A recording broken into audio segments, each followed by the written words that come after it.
चल रहा है उसी पर आते हैं कि परमात्मा इस तत्व ज्ञान को देने के लिए स्वयं ही इस धरातल पर आते हैं और अपनी अच्छी आत्माओं को मिलते हैं, उनको तत्व ज्ञान से परिचित कराते हैं। तो यहाँ अब ये कलयुग का जो समय आ गया है, ये पीक टाइम है, ये प्राइम टाइम है, या बिचली पीटी है। और परमात्मा ने कहा था, धर्मदास मेरी लाख दुहाई, ये सार शब्द की तबार ना जाई। सार शब्द एक तो मूल ज्ञान है।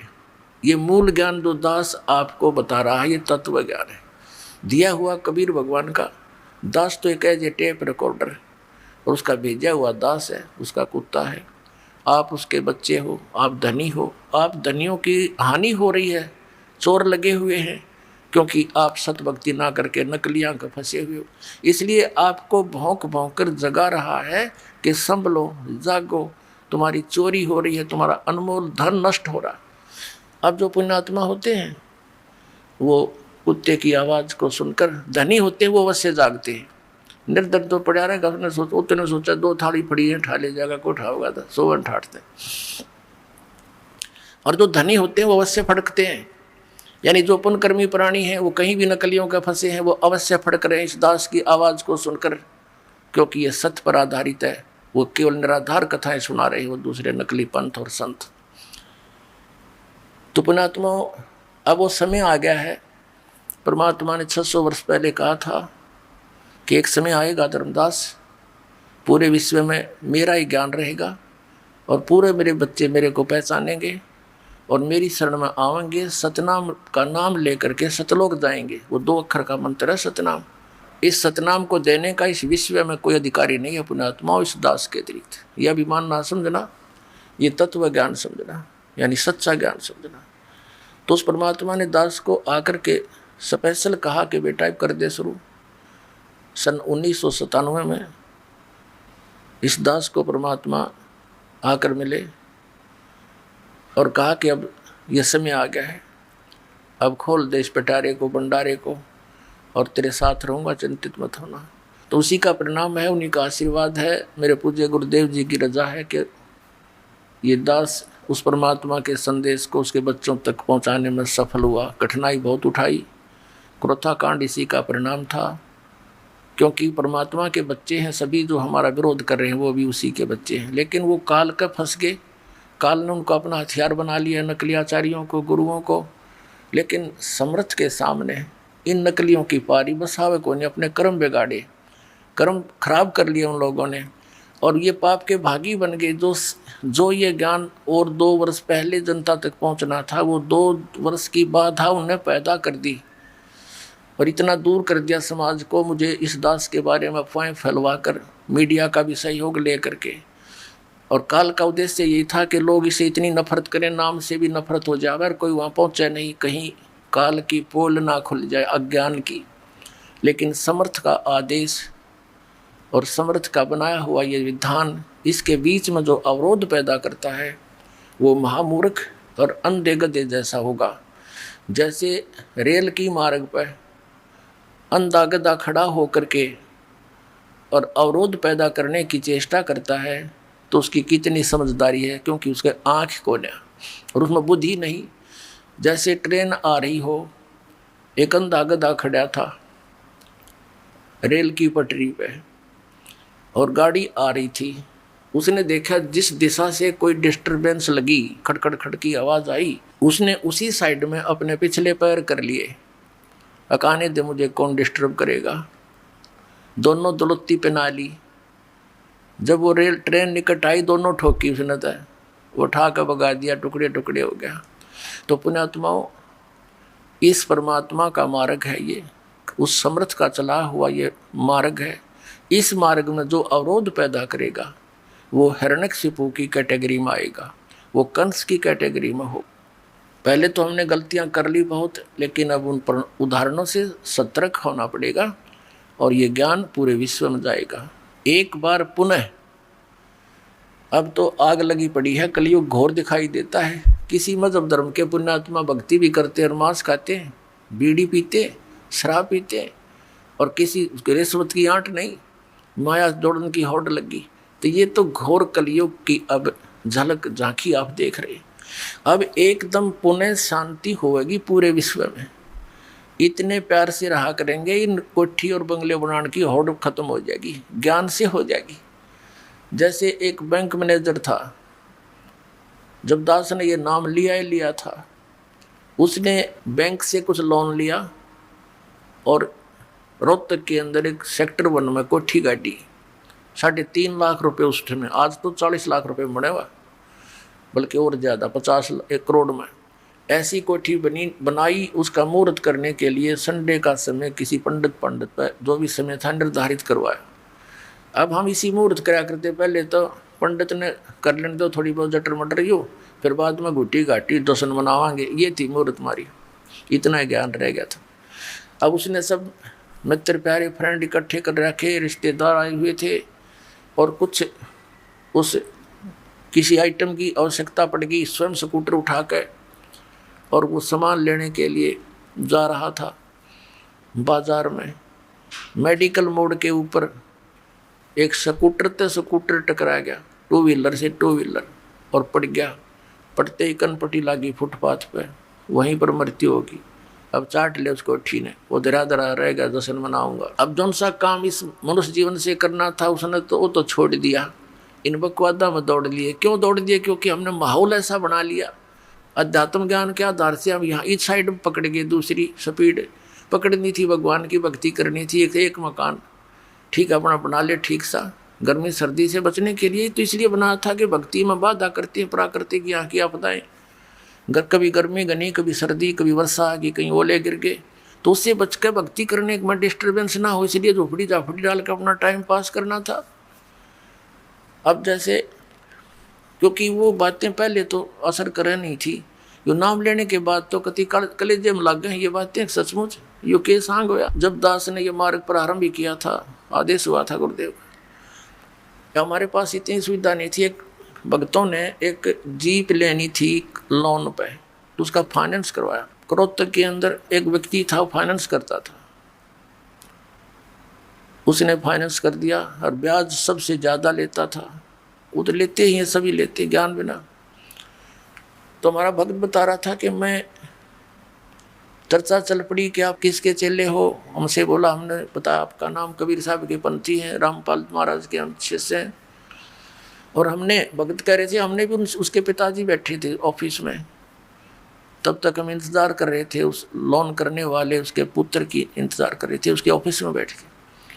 तो उसके पिताजी से कहा कि आप भी भक्ति करो, नाम ले लो हमारे गुरुजी से। तो उनका पिता कहता है, मेरी तो मौज हो रही है, भगवान शंकर की पूजा करूं, माता की पूजा करते हैं, और गुरु हमने बना रखे हैं अपने, और भगवान विष्णु के हम पुजारी हैं, सब काम हम ठीक करते हैं, मूर्ति मार्ति ला रखी। और क्या कह रहा है कि मेरे जैसा सुखी आज कोई नहीं, इन भगवान कर रखे, इन देवताओं की तरफ संकेत करे, मूर्ति लग रही ऑफिस में। और क्या बताता है कि एक बेटा तो ये फाइनेंसर है, इसके खूब दया हो रही है, इनकम होती है, और एक बेटा जज लग गया है, बेटे का अभी विवाह हुआ है, उसकी पत्नी भी जज है। बताओ मैं किसका नाम ले लो? इन गुरुवान इन भगवानों को छोड़कर आप क्या बात करते हो? अब हमारे भक्तों का कहने का फर्ज था, बाकी बहस कौन करे इनके साथ, ये तो काल के वकील हैं सभी। अब 1 वर्ष के बाद समाचार पत्रों में क्या आया कि वही परिवार जिससे ये फाइनेंस कराते थे, दास को इन्होंने आकर बताया था कि ऐसे ऐसे हमने कही, लेकिन ये तो इस माया के पुजारी मानते नहीं। उसके पिताजी से कहा था, वो नो बोला तुम्हारे जैसा सुखी कोई नहीं, और हम किसकी पूजा करें। उन्होंने कोई धार्मिक अनुष्ठान करवाया था, समाचार पत्रों में सच्चाई थी या जो दास बता रहा है, धार्मिक अनुष्ठान कराया था।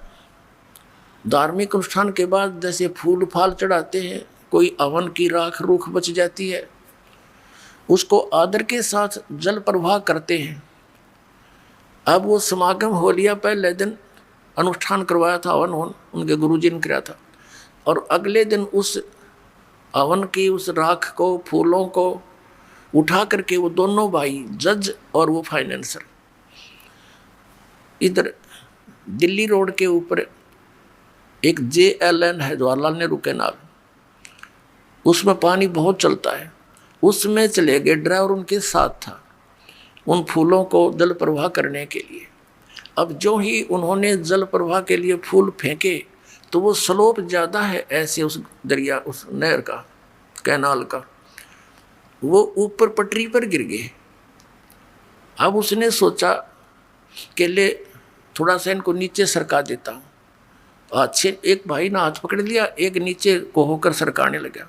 उसका काई लगी हुई थी, पानी कुछ डाउन हुआ था, पैर फिसल गया। वो दूसरा भाई भी साथ में, और वो भी तैरना कोई से नाव नहीं, दोनों मर गए, डूब गए। वो जज भी मर गया और वो फाइनेंसर भी मर गया। पेपर में आई, ड्राइवर खड़ा खड़ा देख रहा। उसने फ़ोन किया, इकट्ठे हुए। तीसरे दिन लाश मिली थी वहाँ शालावास पंप हाउस पर जाके। अपने आत्माओं, देखो परमात्मा हमें आगाह कराते हैं कि जब तक तुम्हारे पुण्य चलते हैं पूर्व जन्म के, आपकी पूर्व जन्म की बैटरी चार्ज है, तो आपको सब सुविधाएं प्राप्त रहेंगी, चाहे आप किसी की पूजा करो चाहे ना करो, यानी सत भक्ति ना करके अन्य चाहे पूजा करो चाहे ना करो। और आप ये सोचते रहते हो कि जो साधनाएं हम कर रहे हैं इससे हमें ये पुण्य हो रहा, लाभ हो रहा है। अब उन्हीं साधनाओं को करने से वो ये मान रहे थे हमारे सर्व सुख हुए हैं, और उस समय नाश हो गया उनके करते करते। तो खाक साधना थी वो। अब वो जो नया नया विवाह हुआ था और लड़की चली गई, जो उसकी पत्नी थी, उसने कहीं और मैरिज कर ली, अब हो गए जैसे कि तैसे। तो पुण्यात्माओं, जो काम करना चाहिए था वो तो छेड़ा भी कोई ना, वो तो स्टार्ट भी नहीं किया। तो अब इस सत्संग से आपके अंदर प्रेरणा होगी, क्योंकि भगवान का आदेश है ये। आप उसके बच्चे हो या भरम रहे हो, भटक रहे हो, आपने जाना था सतलोक में धक्के खाओ, इनके इन स्वर्ग तक मुश्किल से पहुंचा जाता है, फिर वापस यहीं आ रहे हैं। अब परमात्मा बताया करते थे हमें, क्यों भूली घरे अपना, ये ना देश तुम्हारे, फिर पीछे पछतावगी, कर ले सोच विचार, बिन सतगुरु पावे नहीं, घर अपने की राह, संतों शरण लाग कर, सोरत शब्द समा, संख असंख्यों कोस है, तेरे पिया का देश, एक पलक में पाइए, ले सतगुरु उपदेश, सोन सलैली गैल है, गगन मंडल के माही, बिना प्रेम पावे नहीं, चाहे करोड़ समाधि ला, नितानंद लो लायक, चढ़ो मैल मंजार, फिर न भव जल आइए, ये स्वप्ना संसार, होले सुहागण सुरता त्यारे, मालिक घर जाना है तो होले सुहागण सुरता त्यारे, मालिक घर जाना है तो होले सुहागण सुरता त्यारे, मालिक घर जाना है, तेरा सोन सखर बर तारे, मालिक घर जाना है, तेरा सोन सखर बर तारे, मालिक घर जाना है तो होले सुहागण सुरता त्यारे, नाले धोले ओढ़ पैर लेकर 16 श्रृंगार, नाले धोले ओढ़ पैर लेकर 16 श्रृंगार, आज नहीं तय तड़के परसों आवेंगे तेरे लड़ियार, मालिक घर जान है तो होले सुहागण सुरता त्यार, है तेरा सोन सखर बर तार, मालिक घर जान है, तेरे साथ की कितनी जाली तू क्यों लारी वार, तेरे साथ की कितनी जाली तू क्यों लारी वार, गुड़िया खेलत जन्म गवाया लाया है नहीं बेचारे, मालिक घर जान है तू तो होले सुहागण सुरता त्यारे, है तेरा सुन शेखर बर तारे, मालिक घर जान। सतगुरु मारे बाणिया है करते बनज व्यवहार, सतगुरु मारे बाणिया है करते बनज व्यवहार, बिन डांडी बिन पालड़े है तोले दिया संसारे, मालिक घर जाना होले होले सुहागण सुरता त्यारे, मालिक घर ए तेरा सुन शेखर बर तारे, मालिक घर जाना है तेरा सुन शेखर।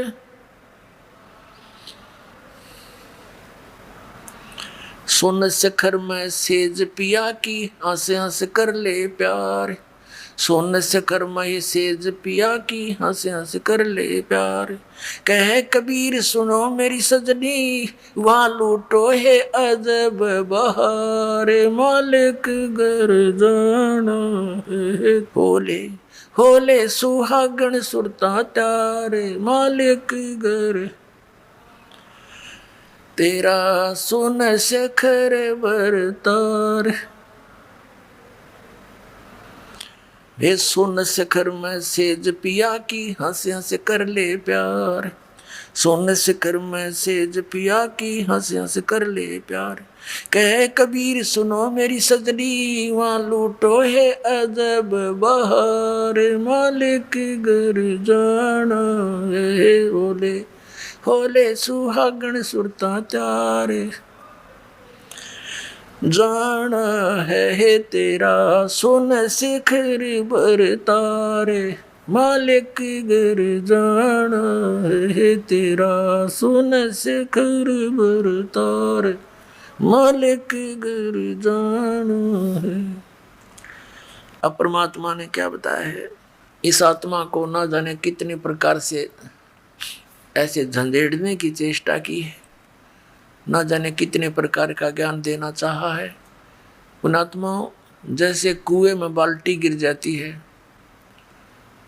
और उसको निकालने के लिए हुक होते हैं, कांटे बोल रहे हैं उसको, हुक से बना करके ऐसे उल्टे सुलटे से और 20-25 इकट्ठे ही जुगाड़ कर दिया जाता है, उनका एक कड़े में लपेट दिए जाते हैं, रस्सा बांध कर वो कुएं से निकालने के प्रयत्न किया जाता है।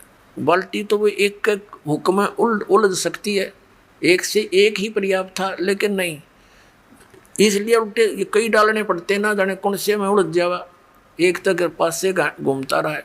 तो परमात्मा ने हमें जगाने के लिए, तत्व ज्ञान से चिपकाने के लिए, हर काल के इस कुएं से निकालने के लिए, परमात्मा कबीर साहब कहते हैं इतनी बाणी बोल दी और जितना बाड़ू रेत, अरिस बोले जीव का एक नियारी हेत, कि क्या बताते हैं, पर भी लेन जात है दुनिया हमारा ज्ञान किने नहीं सुनिया।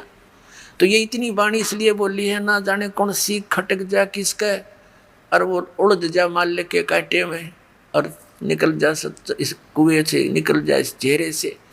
तो इस प्रकार परमात्मा बताना चाह रहे हैं, ये एक आत्मा सुरता को या आत्मा कहा है और इसको समझाने की चेष्टा की है कि होले सुहागण सुरता त्यार तन मालिक घर जाना है।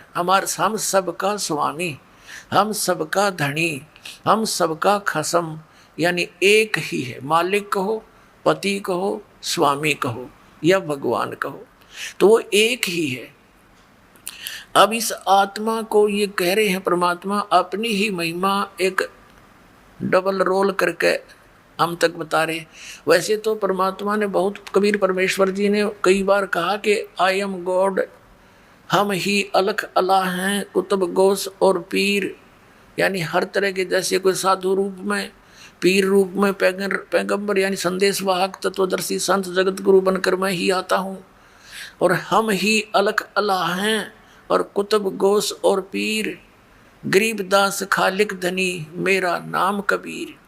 ए स्वामी सृष्टा में और सृष्टि मेरे तीर, दास गरीब अधर बसू मैं अवगत सत्य कबीर। मैं सतलोक में रहता हूँ ऊपर, और वहाँ से चल कर आता हूँ आपके लिए, गोता मारूं स्वर्ग में जा बैठूं पाताल, कह कबीर ढूंढता फेरूं अपने हीरे मोती लाल। तो अब यदि भगवान बार बार कहते मैं भगवान हूँ तो कोई नहीं सुनता उनकी बात ने, इसलिए उन्होंने अपने आप को एक दास बताया और हमारे लिए उदाहरण दिया कि यहाँ यदि किसी ने अभिमान किया वो भगवान प्राप्ति नहीं कर सका, ना कर सकेगा, इसलिए अपने आप को दास बोला और हमारे लिए उदाहरण दिया कि तुम भी बच्चों ऐसे ही रहना, यहाँ जीव का कोई अस्तित्व नहीं है। कहते मर्द गर्द में मिल गए वो रावण से रणधीरे, कंस के सी चाणूर से वो हिरणा कुश बलबीर, तेरी क्या बुनियाद है तू जीव जन्म दर लेत, गरीबदास एक नाम बिना तेरा खाली रह जा खेत। तो कहते मर्द गर्द में मिल गए वो धरती तोले थे, बिरन मट्टी को प्राप्त हुए गधे की योनि भोग रहे हैं, तो यहाँ तो दास बनकर है, सबसे किसी को दुखी नहीं करे, मन कर्म वचन से भी किसी को पीड़ा देने की चेष्टा भूल कर नहीं करना, आपकी भक्तिहीनता हो जाएगी, भगवान आपसे नाराज हो जाएगा। तो धीरे धीरे हमने उतना शिष्ट बनना है जितना भगवान को हम पसंद हों।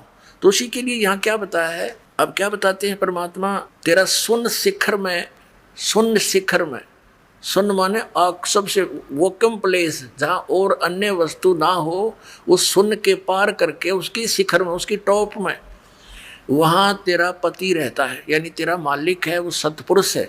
और वो परमात्मा स्वयं कहते हैं, ए स्वामी सृष्टा में सृष्टि में रह तीर, दास गरीब अधर ऊपर अधर बसूं, ऊपर रहता हूँ सबसे टॉप मोस्ट प्लेस पे, और हम अवगत सत कबीर। तो यहाँ परमात्मा उसी तरह संकेत कर रहे हैं कि नाले धोले ओढ़ पैर ले। अपना आत्मा सुहागण कौन होती है, जिस लड़की का विवाह हो गया, जिस लड़की का विवाह हो गया तो वह सुहागण हुई, और जिसका विवाह नहीं हुआ वो कंवारी है।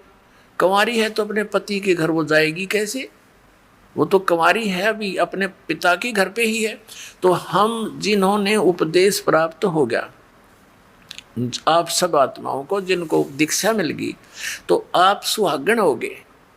अब जब लड़की का विवाह हो जाता है, विवाहित हो जाती है, तो पहले एक विशेष वो होता था, जैसे बच्चे को भेजने के लिए बहुत से आइटम तैयार करने पड़ते थे, और लड़की को भी चिंता हो जाती थी, अपने कपड़ों की कढ़ाई कुढ़ाई का वाला की रहा करती।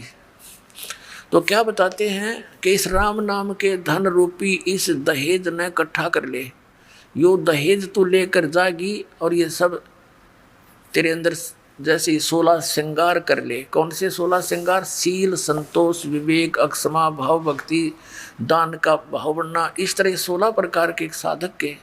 वैसे तो लड़कियों को 16 श्रृंगार कहे गए हैं, लेकिन भगत के जो श्रृंगार हैं वो कर ले, जिससे तू अपने पति को प्यारी लगे।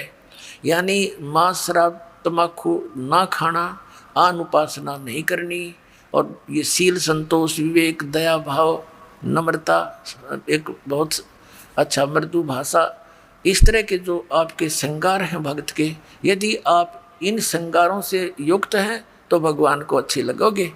ये उदाहरण दे रहे। नहाले धोले ओढ़ पैर ले। नहाना धोना क्या है, सत्संग रूपी इस अमृत सरोवर में आत्मा के मैल तार ले। नहाले धोले ओढ़ पैर ले, और कर 16 श्रृंगार, यानी सब मर्यादा में रहे, और आज नहीं तो कल परसों तेरे आवेंगे लणियार। ये देसी भाषा हरियाणा की लगभग, परमात्मा तो सब भाषाओं में ही बोला उन्होंने ज्ञान, ताकि मेरे बच्चे कहीं भी हैं वहीं पर समझ जाएं। लणिहार मीन तुझे लेने वाले तेरे पति आएंगे, यम के दूत समझ ले। यहाँ तो लणिहार यम के दूत हमारे, और वहाँ सतलोक चलोगे तो परमात्मा आएंगे इस दास के रूप में। कहते हैं आज नहीं तो कल परसों, यानी एक दिन तो मृत्यु होनी ही है आपकी, यहाँ तो रहना ही नहीं किसी ने। तो चलने की तैयारी करनी पड़ेगी, जो सुहागण होगी, यानी जिन्होंने नाम ले लिया। गफलत नहीं करना है, वो तो कभी भी आ सकते लेने के लिए, अब तो हम पराये हो गए हैं। तो इसके विषय में बताया है, तेरे साथ की कितनी जाली तू क्यों लारी वारे, गुड़िया खेलत जन्म गंवाया तन लाया नहीं बेचारे। अपना आत्मा पहले हम छोटे छोटे थे, जब हमारी बहनें बुआएं उनकी ठीक दर दिया करते, ठीक निर्धारित समय कर देते थे ससुराल जाने का। तो उस ठीक से पहले वो क्या करती थी, अपना कपड़े करते थे 40 तीड़ अगलियाँ की, ये 20 तीड़ बारलियाँ की, तिल बिन सेट, वो कपड़ों के सेट को तीड़ बोला करते। घाघरा हुआ करता भरा सा, उस पर जो कुर्ता है चुंदड़ी, वह तीड़ बोला करते कंप्लीट सेट को। तो वो टेलर आते थे वहाँ घर पे ही उन कपड़ों को सील जाते थे, तो टुकड़े बच जाते थे कपड़ों के। तो छोटी बहनें जो होती थी, छोटी छोटी बालक, वो क्या करती थी, उन कपड़ों को उठा के और ऐसे ही तय करके और बना लेती थी ये 20 अगलियाँ की, 12 पिछलियाँ की हैं, और उनको एक गठड़ी बांध के छोटी सी पोटली में उसमें रख लेती, और रोज खेलने के समय निकाल लेती, एक एक न एक, या अगलियाँ की या पिछलियाँ की। और कोई भाई या दूसरी बहन उसके उस चीथड़े ने, उस कातर, इतनी कतर ने, लीर ने कोई निकाल लेता, वह गिनती ना पाई 40 तय, तो रोवर पा पिटा, है इसने मेरी तीड़ निकाल ली, हाय मेरी तीड़ निकाल ली। अब वो रोए बुरी तरह, उन्हें पूछा क्या हो गया, कि मेरी तीड़ निकाल ली, इतनी थी, एक कम पाई, इसने का निकाली। वो फिर वापस दे दे तो वह राजी हो जाए। तो ये खेल थे। और जब वह बच्ची बड़ी हो जा, गुड़िया खेला करती, एक गुड्डा और एक गुड़िया बना लेती थी चीथड़ों के, फिर उनका ब्याह करती, और फिर उसका साथ वह गठड़ी सर पर धर कर चाली तो ससुराल चाल है, यानी इस तरह खेला करती थी। तो फिर जब वो लड़की बड़ी हो जाती है, सियानी हो जाती है, और फिर उसको ओरिजिनल तिल, यानी वो सेट ऑफ सूट, वो ओरिजिनल तीड़ मिलती और ओरिजिनल पति दुल्हा मिलता, तो फिर वो लड़की क्या उन गुड्डा गुडिया वाले खेल खेल सकती है, क्योंकि उसको ज्ञान हो गया ओरिजिनल वस्तु का, फिर वो उन जीथड़ों के साथ कभी नहीं खेल सकती। तो अभी तक हम जो भी इस संसारिक सुख को कलेक्शन करने में लाग रहे हैं, कार हो, कोठी हो, बड़ा है, पता नहीं पंखे हो, कूलर हो, फलाना हो, जैसा भी, और इसी खेल को खेलते खेलते हम मर जाते। और जब हम इस तत्व ज्ञान से परिचित होकर सियाने हो जाएंगे, फिर हमने उस गुड़िया वाला खेल दिखाई देगा। जब वो लड़की बड़ी होती है, फिर अन्य बच्चे जब खेलते हैं उनको बालक दिखाई देते हैं, कि बालक से ये कोई तीर थोड़ी, तीर था अब मिली मुझे पति, तो अब मिला असली गुड्डा। तो पुण्यात्माओं, अब आप, इसलिए परमात्मा कह रहे हैं कि गुड़िया खेलत तना जन्म गंवा दिया, लाया नहीं बेचार। ये संसारिक सुविधाएं यहीं इकट्ठी करके मृत्यु हो जाती है और यहीं छोड़ जाते हो। कोठी बनाई और एक दिन भी ना रह पाया, मृत्यु होगी, चल 10-20 दिन या साल, 2 साल, 10 साल उसमें रह भी लिया तो क्या काम आई, मृत्यु होगी। मृत्यु होती है सतभक्ति ना करने से। वो कुत्ता बन के उस गली में बैठता, उसको ठीक ही छाया में, और आते जाते मारन लठे हो गया, फिर वो काम सारा बिगड़ गया। अब क्या बताते हैं, सतगुरु मारे बानिया है करते बनज व्यवहारे, बिन डांडी बिन पालड़े यो तोल दिया संसारे।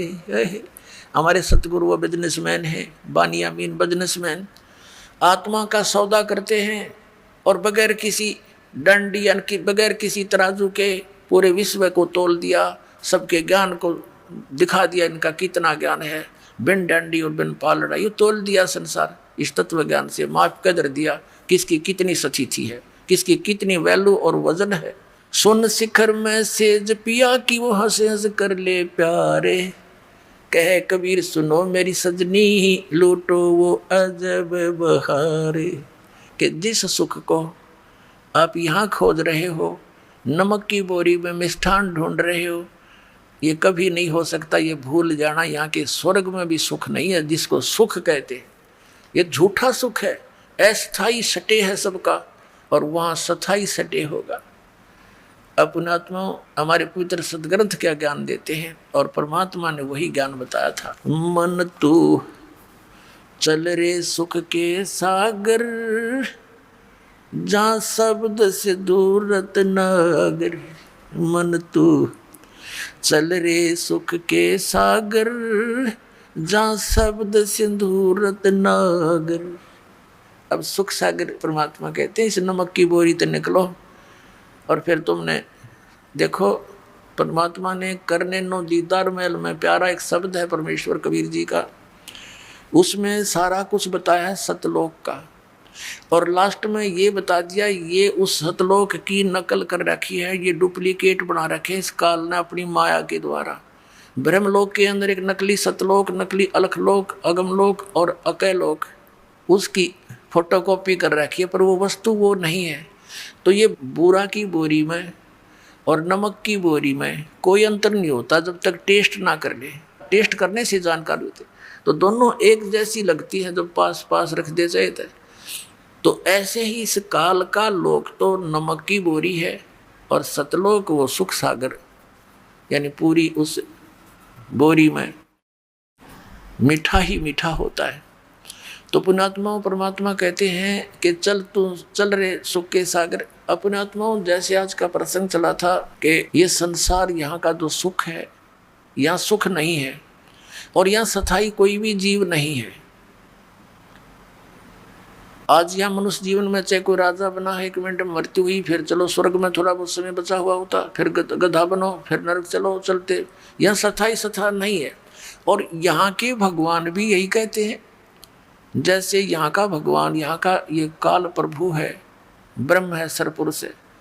गीता जी अध्याय नंबर 4 के श्लोक नंबर 5 और 9 में, श्रीमद् भगवत गीता अध्याय नंबर 2 के श्लोक नंबर 12 में, गीता अध्याय नंबर 10 के श्लोक नंबर 2 में ये अपनी सतिथि बता रहा है। अर्जुन मेरे और तेरे बहुत जन्म हो चुके हैं। श्री कृष्ण जी में प्रवेश करके ये ब्रह्म बोल रहा है, सरपुरुष बोलता है, और कह रहा है कि अर्जुन तेरे और मेरे बहुत जन्म हो चुके हैं, तुझे पता नहीं, तुझे ज्ञान नहीं, मुझे जानकारी है। मेरे जन्म और कर्म अलौकिक है। फिर इसने अपनी साधना बताई है 8वें अध्याय के 13वें श्लोक में कि ओम इति एकाक्षरम ब्रह्म व्यवहारण मामनुस्मरण ये प्रयाति तजन देहम सयाति परमाम गतिम। मुझ ब्रह्म का केवल एक ओम मंत्र है, एक अक्षर ओम है, नथिंग एल्स। ये हरे राम राम राम हरे हरे, श्री कृष्ण कृष्ण हरे हरे, राधे श्याम सीताराम, राधे राधे श्याम राधे, ओम नमः शिवाय, ओम भगवते वासुदेव नमः। ये गायत्री मंत्र, ये मोक्ष मार्ग के मंत्र नहीं है, ये व्यर्थ है, यूजलेस है। गीता जी अध्याय नंबर 16 के श्लोक नंबर 23 और 24 में स्पष्ट किया कि जो शास्त्र विधि को त्याग कर मनमानी आचरण करते, मनमानी पूजाएं जाप करते हैं, उनको न तो सुख होगा, ना कोई गति होगी, ना उनकी कोई उनको सिद्धि प्राप्त होगी, अर्थात यूजलेस। इसलिए 16वें अध्याय के फिर 24वें श्लोक में स्पष्ट किया गीता जी में, इससे तेरे लिए अर्जुन कर्तव्य और अकर्तव्य की अवस्था में कौन सी साधना करनी चाहिए और कौन सी त्याग देनी चाहिए, सदग्रंथों को आधार मानना, किसी के लोक वेद पर आधारित मत होना। तो श्रीमद् भगवत गीता हमारा आधार है भक्ति का, पवित्र वेद हमारा आधार है भक्ति का, साधना का। लेकिन पुराण हमारे सहयोगी हैं अध्यात्म ज्ञान को समझने के लिए। और जो पुराणों के अंदर वेदों और गीता वाला भक्ति विधि है, वो तो वेदों और गीता का ही है, वो तो हम उन्हीं से ग्रहण करेंगे। बाकी अन्य उसके अंदर उस ऋषि वक्ता, पुराण के वक्ता का अपने घर का ज्ञान है जो वेदों और गीता से नहीं मिलता, वो हमने स्वीकार नहीं करना। अब गीता ज्ञानदाता कहता मेरा एक ओम अक्षर है, नथिंग एल्स, और कोई जाप ही नहीं है। इसके अतिरिक्त कोई मंत्र जाप करता वो अपने डलेट हो रहा है, वो कंकर पत्थर इकट्ठे कर रहा है, लाल नहीं है। ये ब्रह्म सत्र का है, और इससे जो इसकी साधना करता हुआ अंत समय में शरीर छोड़कर जाता है तो परम गति को प्राप्त होता है। वो परम गति कौन सी है? ब्रह्मलोक से मिलने वाला स्थान ब्रह्मलोक। और गीता जी अध्याय नंबर 8 के श्लोक 16 में कहा कि ब्रह्मलोक पर्यंत वहां तक गए हुए सभी पुनरावृत्ति के अंदर है, उनका भी जन्म मृत्यु बना ही रहता है। ये खुद कहता है ब्रह्म। गीता श्री कृष्ण में प्रवेश करके गीता ज्ञानदाता बोल रहा है कि मेरा एक ओम अक्षर है। और तेरे मेरे बहुत जन्म हो चुके अर्जुन, हम अविनाशी नहीं है। इसलिए 7वें अध्याय के 18वें श्लोक में गीता ज्ञानदाता अपनी गति को भी अनुत्तम बताता है। अनुत्तम यानी गति व्यर्थ, क्योंकि जन्म मृत्यु मिटे नहीं, और जब तक जन्म मृत्यु का रोग नहीं कटेगा तो सुख हो नहीं सकता, शांति नहीं हो सकती। शांति तो सतलोक में होगी जहाँ सुख ही सुख है, दूसरी वस्तु ही नहीं है। अब इसलिए उसने अपनी साधना को अनुत्तम बताया है। और ये नकली गुरु, ये आचार्य है, ये हमारे बाग में लिखे थे, इन्हें बैठा दिया। ये क्या कहते हैं, इनसे कोई पूछता है कि अनुत्तम माने क्या होता है स्वामी जी, कि अनुत्तम जो घटिया और उत्तम, और उत्तम मिला अच्छा। और फिर जब उनसे पूछते हैं कि गीता जी अध्याय नंबर 7 के मंत्र 18 में गीता ज्ञानदाता अपनी गति को अनुत्तम क्यों कह रहा है? अरे तू समझा नहीं, अनुत्तम माने जिससे उत्तम और ना हो। अरे फूटे वाग धरे, अब ज्ञानी न था नहीं, इन्हें सट्टे मारेंगे फिर ये। अब जैसे एक उत्तीर्ण है, उत्तीर्ण माने सफल, अनुत्तीर्ण माने फेल। अब किसी बच्चे के पीछे लिख दिया रिजल्ट में अनुत्तीर्ण, और वो नौका है घर जाके कि ना अनुत्तीर्ण का अर्थ होता सब तो पास है, जिसका बराबर कोई पास से ना हो, तो बकाले बेसिक, लेकिन वहाँ लिखा ना पावा तुम्हारा अगली क्लास में। तो ये नकली गुरु न्यू बतावें। और कुछ न्यू कहे हैं कि भाई अनुत्तम माने जिससे श्रेष्ठ कोई ना हो। अरे भले पुरुषों, यदि गीता ज्ञान दाता कहते हैं समाज के अंदर ऐसा होता, समाज के अंदर ऐसे होता, अरे सीधा ज्ञान इसमें समाज के आ गया। गीता ज्ञानदाता कहता है कि मेरा एक ओम नाम है और मेरी साधना करने वाला ब्रह्मलोक में जाता है। गीता जी में सबसे स्टार्ट में जाके 16वें श्लोक में ब्रह्मलोक पर्यंत भी गए हुए वापस आते हैं, जन्म मृत्यु होती है। इसलिए 7वें अध्याय के 18वें श्लोक में गीता जी में कहा कि यह मेरी गति वाली भी अनुत्तम है, ये घटिया है, व्यर्थ है, क्योंकि ये पुण्यात्मा जो नेक आत्मा ज्ञानी आत्मा है तो अच्छी परमात्मा प्राप्ति के लिए यत्नशील हैं, लेकिन ये मेरे वाली अनुत्तम घटिया गति में ही स्थित हैं। इसलिए तो उसने कहा कि 15वें अध्याय के 1 से लेकर 4 तक और 16 में श्लोकों में, और 18वें अध्याय के 62वें श्लोक में, और 18वें अध्याय के 66वें श्लोक में गीता ज्ञानदाता ने स्पष्ट कर दिया है कि संसार रूपी उल्टा लटका हुआ वृक्ष है। ऊपर को जड़ तो पूर्ण परमात्मा समझो, नीचे को तीनों गुण रजगुण ब्रह्मा सतगुण विषम रूपी शाखा है। जो संत इन सभी विभागों को बता देगा वो तत्वदर्शी संत है। और गीता जी अध्याय नंबर 4 के श्लोक नंबर 34 में कहा है कि जिस तत्व ज्ञान के बारे में सच्चिदानंद घन ब्रह्म की वाणी में 4थे अध्याय के 32वें श्लोक में कहा गया है कि वो सच्चिदानंद घन ब्रह्म की वाणी में ब्रह्मण मुखे, उसके परमात्मा के मुख कमल से उच्चारित वाणी कबीर वाणी में जो विस्तार के साथ धार्मिक अनुष्ठानों का ज्ञान दिया गया है, यज्ञों का, वो तत्व ज्ञान है। 4थे अध्याय के 34वें श्लोक में कहा कि उस तत्व ज्ञान को तू तत्वदर्शी संतों के पास जाकर समझ, वो तत्वदर्शी संत तुझे बताएंगे। अब तत्वदर्शी संत की पहचान बताइए 15वें अध्याय के प्रथम श्लोक में गीता जी कि उल्टे लटके संसार रूपी वृक्ष के सभी विभाग जो बता देगा स वेदवित, वो तत्वदर्शी संत है, उससे पूछो। अब ये तत्वदर्शी जगत गुरु अब जैसे सेवक होके उतरे इस पृथ्वी के माँ, और जीव उदाहरण जगत गुरु बार बार बलि जाऊं। जीव उद्धार करने के लिए वो कबीर परमात्मा वो जगत गुरु बनकर तत्वदर्शी संत की भूमिका करने के लिए यहाँ आए और 120 वर्ष तक रहे, सह शरीर आए, सह शरीर चले गए। तो यहाँ क्या बताते हैं कि तत्वदर्शी संत कौन होगा? जो उल्टे लटके हुए संसार रूपी वृक्ष के सभी पार्ट्स बता देगा, विभाग बतावेगा।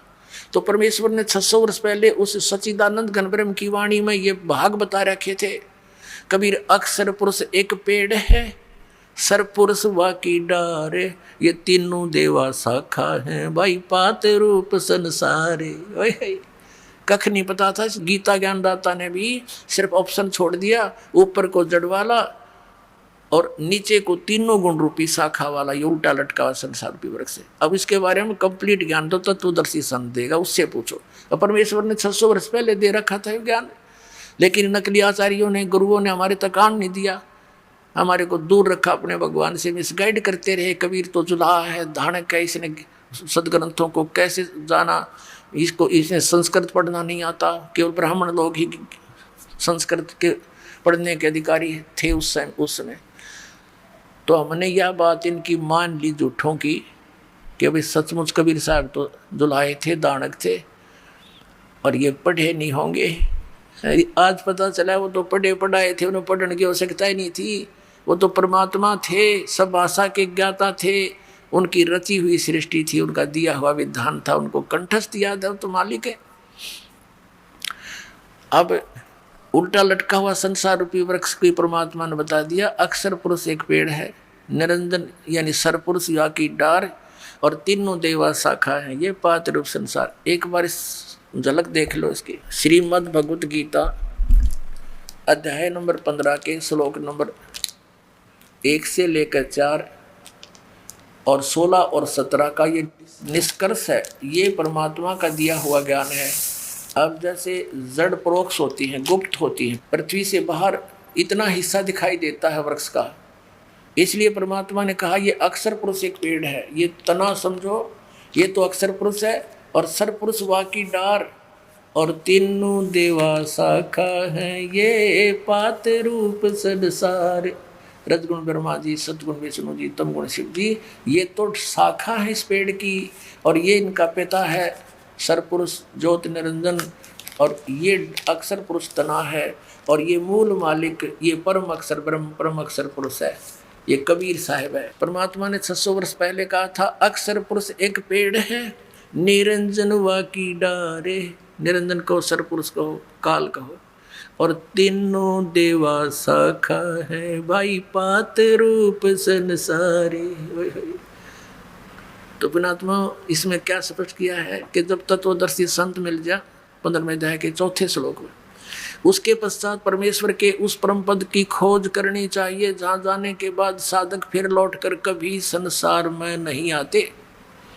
और गीता ज्ञानदाता कहता मैं भी उसी की शरण में हूँ, और जिस परमात्मा ने सारे ब्रह्मांडों की रचना की है, यानी जिससे संसार रूपी वृक्ष की प्रवृत्ति विस्तार को प्राप्त हुई है, यानी जिसने सब ब्रह्मांडों की रचना की है, और मैं उसी की शरण हूँ, केवल उसी की पूजा करनी चाहिए और की नहीं।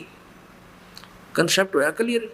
गीता ज्ञानदाता अपने से अन्य किसी भगवान उस सर्वशक्तिमान की साधना करने को कहता, जिससे ऐसी भक्ति मिलेगी, ऐसी गति मिलेगी, फिर कभी लौटकर संसार में नहीं आते।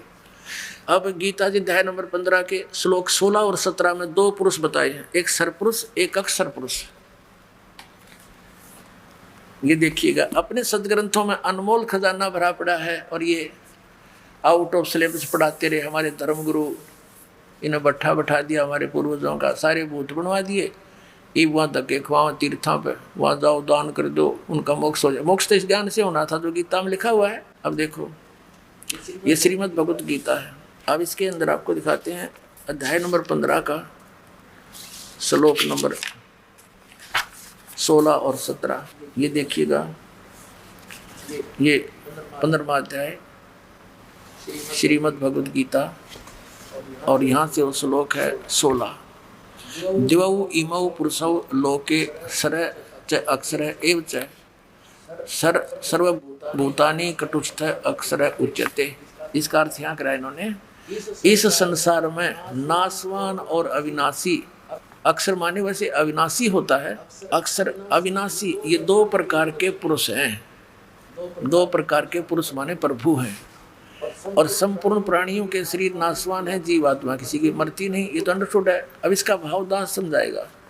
इसमें क्या लिखा है कि सर पुरुष और अक्षर पुरुष ये 2 प्रभु प्रसिद्ध हैं, 2 भगवान, 2 स्वामी।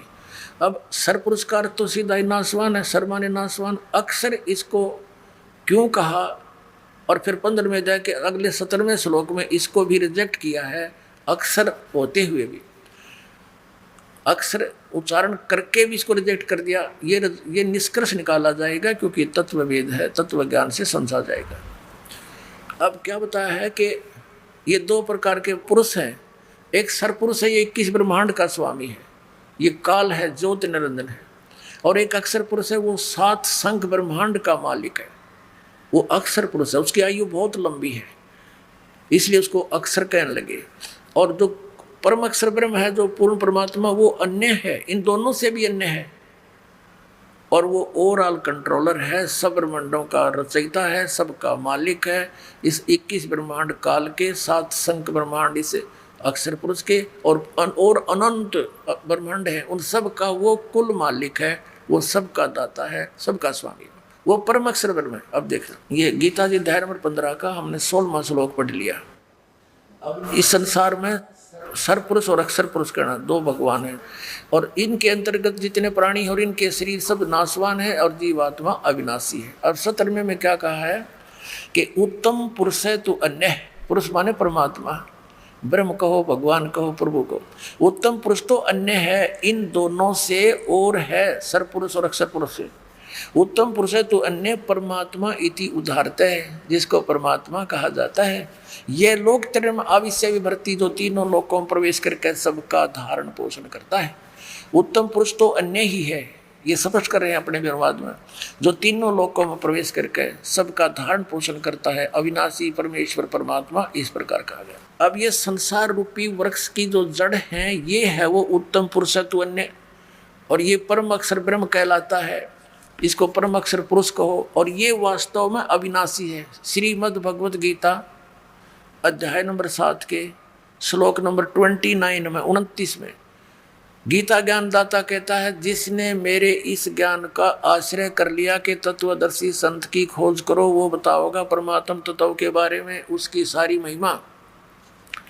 तो जो उसके पश्चात जो भक्त श्रद्धालु जरा और मरण से छूटने का प्रयत्न करते हैं, इस संसार के किसी भी इस नकली सुख की डिमांड वो नहीं करते, तो वो तत्परम से और सारे अध्यात्म ज्ञान से और सभी कर्मों से परिचित हैं। देखिएगा फिर श्रीमद् भगवत गीता, गीता प्रेस गोरखपुर से प्रकाशित है। ये जयदयाल गोविंद का इसके अनुवादक हैं।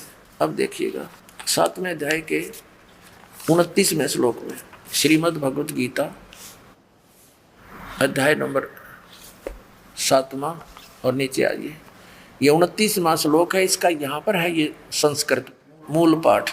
जरा मरण मोक्षाय, जरा माने वृद्धावस्था, मरण माने मृत्यु, मोक्षाय माने छुटकारे के लिए, माम आश्रित है, मेरे इस ज्ञान के आश्रित होकर के, यतन्ति ये जो प्रयत्न करते हैं, ते ब्रह्म तत्विदु वो उस तत्व ब्रह्म को जानते हैं, कृष्णम अध्यात्म यानी सारे अध्यात्म से परिचित हैं, अध्यात्म ज्ञान से, और कर्म से अखिलम और सब कर्मों से वो परिचित है। इसका अनुवाद यहाँ किया है।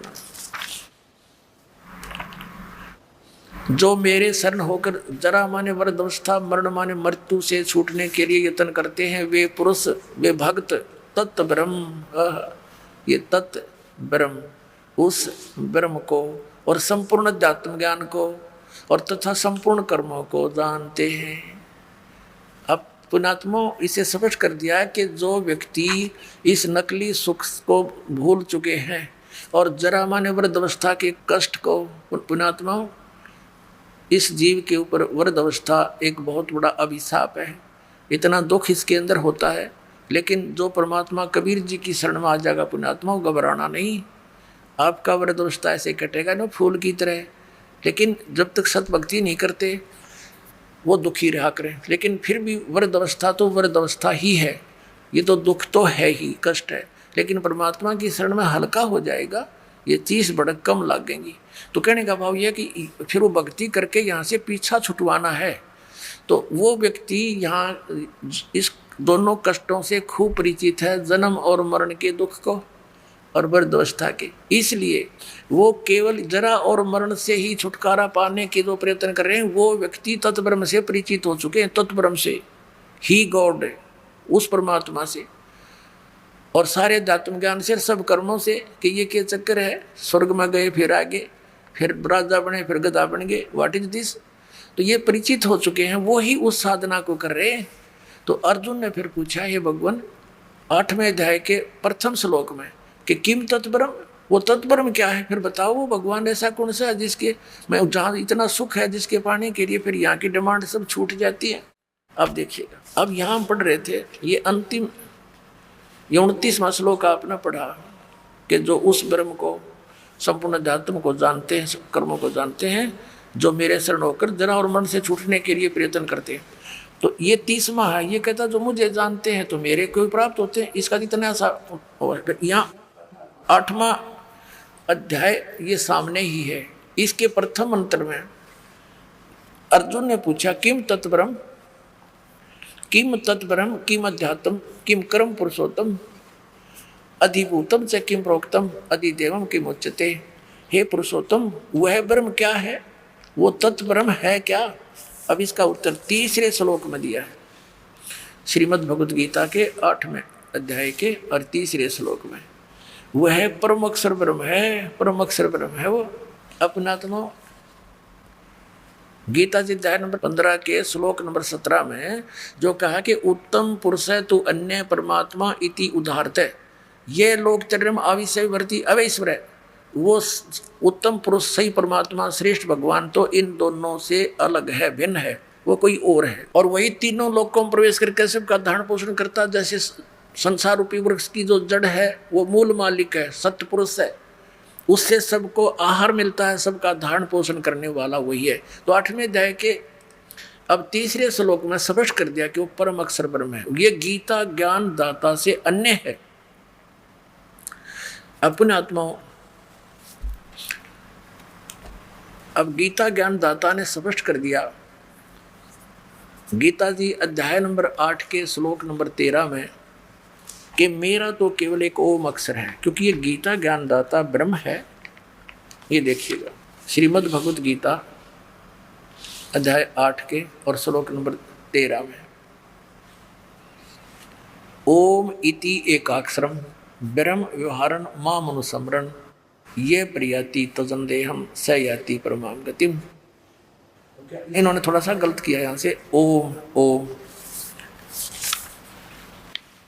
इस एक अक्षर रूप ब्रह्म को उच्चारण करता हुआ है और उच्चारण करता हुआ मुझ निर्गुण ब्रह्म का चिंतन करता हुआ शरीर त्याग कर जाता हुआ पुरुष परम गति को प्राप्त होता है। अब इसका अर्थ ये है, ये गीता ज्ञानदाता कहता है कि मेरा एक ओम अक्षर है मुझ ब्रह्म का, और इसकी साधना करता हुआ जाता उसकी परम गति होती है। ओम नाम से जो परम गति होनी है वह ब्रह्मलोक प्राप्ति है। ब्रह्मलोक में गए प्राणी फिर वापस आते। 8वें अध्याय के और 5 से लेकर 10 तक, 5 और 7 में तो ये अपनी सचीची बताता है कि मेरी भक्ति कर मुझ में आश्रित हो और देवताओं की भक्ति छोड़ दे तो मुझे प्राप्त होगा, लेकिन युद्ध तो करना ही पड़ेगा। अपने आत्मा जहाँ युद्ध करना है तो शांति कहा। इसलिए इसने 18वें अध्याय के 62वें श्लोक में कहा है कि अर्जुन तू सर्वभाव से उस परम अक्षर ब्रह्म की शरण में जा, उसकी कृपा से तो परम शांति को और सनातन परम धाम को प्राप्त होगा। यानी वहां जाने के बाद सब झंझट मिट जाएगा, ना युद्ध करना ना कुछ करना। अगर मेरी शरण में रहेगा तो युद्ध तो तुझे करना ही पड़ेगा। युद्ध करनी है ना शांति की। अब पांडवों को शांति हुई, 36 वर्ष राज किया, फिर हिमालय में जाकर गढ़ के मर गई तपस्या करके, और फिर नरक में डाले गए। और इसलिए कहा कि मैं उसके बारे में जानता नहीं, तत्वदर्शी संत की खोज कर ले और उस संत के अनुसार तुम साधना करोगे तो परम शांति को, परम सुख को प्राप्त होगे। अब 5 से लेकर 8वें अध्याय की गीता के और 10 तक श्लोक आपके रूबरू रहता है। देखिएगा दास दिखाते 8वें अध्याय का